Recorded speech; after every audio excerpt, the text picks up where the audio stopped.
తిరుమలలో ఒక్కసారిగా ఎంతమంది జనాలు చూసి దర్శనం కూడా చేసుకోకుండా అయితే రిటర్న్ అవుతారు. Hi hello guys, welcome to Crazy Blogs. అసలు ఏమైందో చెప్పేసి నేను లాస్ట్ వరకు అయితే చూసేయండి.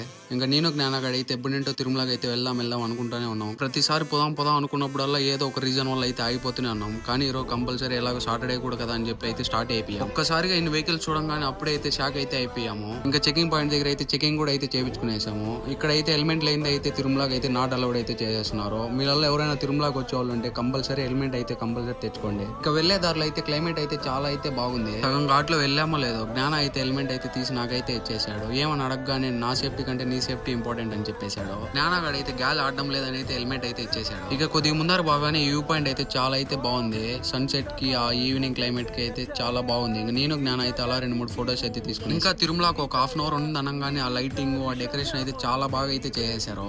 అలా తిరుమలకి ఎంటర్ అయ్యామో లేదో క్లైమేట్ కూడా చాలా కూల్ గా అయితే ఉంది. ఇంకా వెళ్లే దారిలో ఫ్లవర్స్ తో అయితే అన్నోళ్ళు చాలా బాగా డెకరేషన్ చేసేస్తున్నారు. ఫ్రీ బస్సెస్ కూడా అయితే చాలా ఫుల్ గా అయితే ఉన్నాయి. ఇంక హెల్మెట్ ఇవ్వాలి కదా అని చెప్పి మా ఫ్రెండ్ వాళ్ళ అన్న వాళ్ళ ఇంటికి అయితే వచ్చేసాము. ఆడ హెల్మెట్ ఇచ్చేసి అయితే బైక్ అయితే పార్కింగ్ చేసేసాము. బైక్ అయితే ఇక్కడైతే పార్క్ చేసి నేను జ్ఞాన అయితే అలా నడుచుకుంటూ వెళ్తుంటే జనం అయితే